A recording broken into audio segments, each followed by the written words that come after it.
शांति। आज है 8 सितंबर 2021 की साकार मुरली। बाबा कहते, मीठे बच्चे, अपने से बड़ों का रिगार्ड रखना ये भी दैवी गुण है। जो होशियार अच्छा समझाने वाले हैं उनको फॉलो करना है। प्रश्न, सतयुग में कोई भी भक्ति की रस्म रिवाज नहीं होती है, क्यों? उत्तर, बाबा कहते, बच्चे, क्योंकि ज्ञान का सागर बाप ज्ञान देकर सद्गति में भेज देते हैं। भक्ति का फल मिल जाता है। ज्ञान मिलने से भक्ति का जैसे डाइवोर्स हो जाता है। जब है ही ज्ञान की प्रारब्ध का समय तो भक्ति, तप, दान, पुण्य करने की ज़रूरत ही क्या? वहाँ एक कोई भी रस्म हो नहीं सकती। ओम शांति। पतित पावन शिव भगवानुवाच। अब बाप बैठ बच्चों को ज्ञान सुनाते हैं। बच्चों को समझाया गया है, जब मैं यहाँ आता हूँ तो पतितों को पावन बनाने के लिए ज्ञान सुनाता हूँ, और कोई ये ज्ञान सिखला न सके वह भी भक्ति ही सिखलाते हैं। ज्ञान सिर्फ तुम बच्चे ही सीखते हो, जो तुम अपने को ब्रह्मा कुमार कुमारियाँ समझते हो।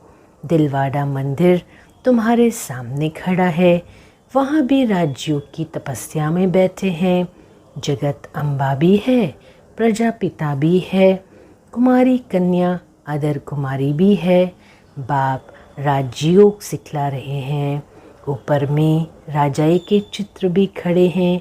बाप कोई भक्ति नहीं सिखलाते हैं, भक्ति ही उनकी करते हैं जो सिखला कर गए हैं बच्चे। परंतु उनको पता नहीं है कि कौन राजयोग सिखलाए, राजाई स्थापन करके गए हैं। तुम बच्चे अभी जानते हो, भक्ति अलग चीज़ है, ज्ञान अलग चीज़ है। ज्ञान सुनाने वाला है ही एक, और कोई सुना न सके। ज्ञान का सागर एक ही है, वही आकर ज्ञान से पतितों को पावन बनाते हैं। और जो भी सत्संग है उनमें कोई भी ज्ञान नहीं सिखला सकते। भल अपने को श्री श्री 108 जगत गुरु भगवान भी कहते हैं, परंतु ऐसे कोई नहीं कहते कि मैं सबका परमपिता ज्ञान का सागर हूँ। उनको कोई परमपिता तो कहते ही नहीं। ये तो जानते ही हैं कि परमपिता पतित पावन है। ये पॉइंट्स बुद्धि में अच्छी रीति रखनी है। मनुष्य कहते हैं ये ब्रह्मा कुमारियाँ तो भक्ति को डाइवोर्स देती है, लेकिन जब ज्ञान मिलता है तो भक्ति को डाइवोर्स देना ही है। ऐसे नहीं, जब भक्ति में जाते हैं तो उस समय ये मालूम पड़ता है कि हम ज्ञान को डाइवोर्स देते हैं। नहीं, वो तो ऑटोमेटिकली रावण राज्य में आ जाते हैं।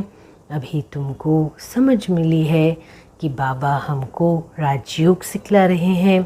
राजयोग का ज्ञान है, इनको भक्ति नहीं कहेंगे। भगवान ज्ञान का सागर है, वो कभी भक्ति नहीं सिखलाएंगे। भक्ति का फल है ही ज्ञान, ज्ञान से होती है सद्गति।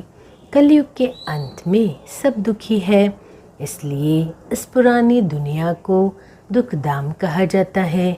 इन बातों को अभी तुम समझते हो। बाप आया हुआ है भक्ति का फल अर्थात सद्गति देने, राजयोग सिखला रहे हैं। यह है पुरानी दुनिया जिसका विनाश होना है। हमको राजाई चाहिए नई दुनिया में। ये राजयोग का ज्ञान है। ज्ञान सिखलाने वाला एक ही परमपिता परमात्मा शिव है। उनको ही ज्ञान सागर कहा जाता है, कृष्ण को नहीं।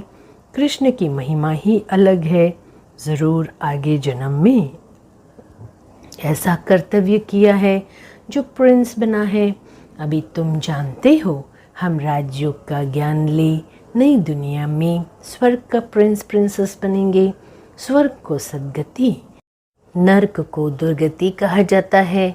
हम अपने लिए राज्य स्थापन कर रहे हैं। बाकी जो ये ज्ञान नहीं लेंगे, पावन नहीं बनेंगे, तो राजधानी में आ नहीं सकेंगे, क्योंकि सतयुग में बहुत थोड़े होंगे।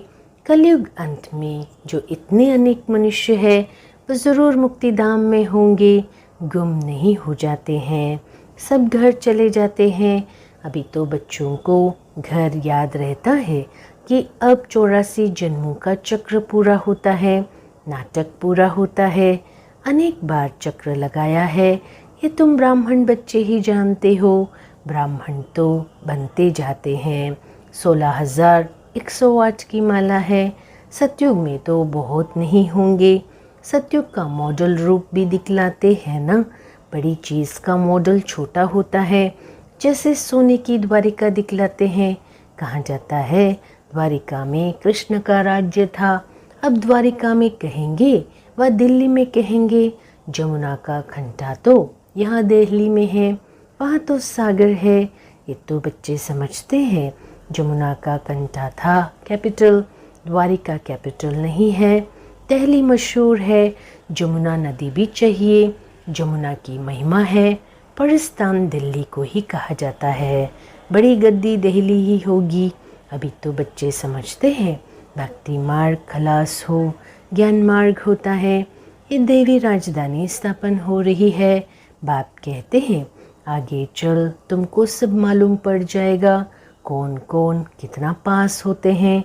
स्कूल में भी मालूम पड़ता है फलाने फलाने इतने नंबर से पास हुए हैं। अभी दूसरे क्लास में जाते हैं, पिछाड़ी के समय जास्ती पता पड़ेगा कौन कौन पास होते हैं, जो फिर ट्रांसफ़र होंगे। क्लास तो बड़ा है ना, बेहद का क्लास है। सेंटर्स दिन प्रतिदिन बढ़ते जाएंगे। कोई आकर 7 रोज़ का कोर्स अच्छी रीति लेंगे, 1-2 रोज़ का कोर्स भी कम नहीं है। देखते हैं कलयुग का विनाश सामने खड़ा है, अब सतो प्रधान बनना है। बाप ने कहा है बुद्धि योग मेरे से लगाओ तो सतो प्रधान बन जाएंगे, पवित्र दुनिया में आएंगे। पाठ तो ज़रूर बजाना ही है, जैसे ड्रामा में कल पहले पाठ बज चुका है। भारतवासी ही राज्य करते थे, फिर वृद्धि को पाया है, झाड़ वृद्धि को पाता जाता है। भारतवासी देवी देवता धर्म वाले हैं, परंतु पावन न होने के कारण उन पावन देवताओं को पूजते हैं। जैसे क्रिश्चियन लोग क्राइस्ट को पूजते हैं। आदि सनातन देवी देवता धर्म है सतयुग में। सतयुग की स्थापना करने वाला है बाप। बरोबर सतयुग में इन देवताओं का राज्य था, तो ज़रूर एक जन्म पहले इन्होंने पुरुषार्थ किया होगा, ज़रूर वह संगम ही होगा। जबकि पुरानी दुनिया बदल नई दुनिया होती है, कलयुग बदल सतयुग आना है, तो कलयुग में पतित होंगे। बाबा ने समझाया है, ये लक्ष्मी नारायण का चित्र बनाते हो व लिटरेचर छपाते हो तो उसमें लिख देना चाहिए कि इन्होंने इस सहज राजयोग के ज्ञान से आगे जन्म में यह पुरुषार्थ किया है। सिर्फ राजा रानी तो नहीं होंगे, प्रजा भी तो बनती है ना। अज्ञान में तो कुछ भी मनुष्य नहीं जानते, सिर्फ पूजा करते रहते हैं। अभी तुम समझते हो वे लोग पूजा करते हैं तो सिर्फ लक्ष्मी नारायण को ही देखते रहते हैं, ज्ञान कुछ भी नहीं। लोग समझते हैं भक्ति बिगर भगवान ही नहीं मिलेगा। तुम किसको कहते हो भगवान आया हुआ है, तो तुम पर हंसते हैं। भगवान तो आएगा कलयुग के अंत में। अभी कहाँ से आया, कलयुग की अंत में भी क्यों कहते हैं, ये भी समझते नहीं। वह तो कृष्ण को ले गए हैं द्वापर में। मनुष्यों को जो आता है सो बोल देते हैं बिगड़ समझ के। इसलिए बाप कहते हैं तुम बिल्कुल ही बेसमझ बन गए हो। बाप को सर्वव्यापी कह देते हैं।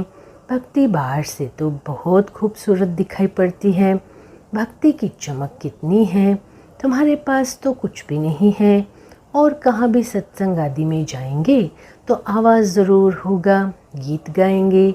यह तो बाबा रिकॉर्ड भी नहीं पसंद करते। आगे चल शायद यह भी बंद हो जाए। बाप कहते हैं इन गीतों आदि का सब सार तुमको समझाता हूँ, तुम अर्थ जानते हो। ये पढ़ाई है, बच्चे जानते हैं हम राजयोग सीख रहे हैं, अगर कम पढ़ेंगे तो प्रजा में चले जाएंगे। इसलिए जो बहुत होशियार है उनको फॉलो करना चाहिए, क्योंकि उनका पढ़ाई में अटेंशन जास्ती है, तो उससे फ़ायदा होगा। जो अच्छा समझाने वाले हैं उनसे सीखना चाहिए। जो अच्छा समझाते हैं उनको सेंटर्स पर याद करते हैं ना।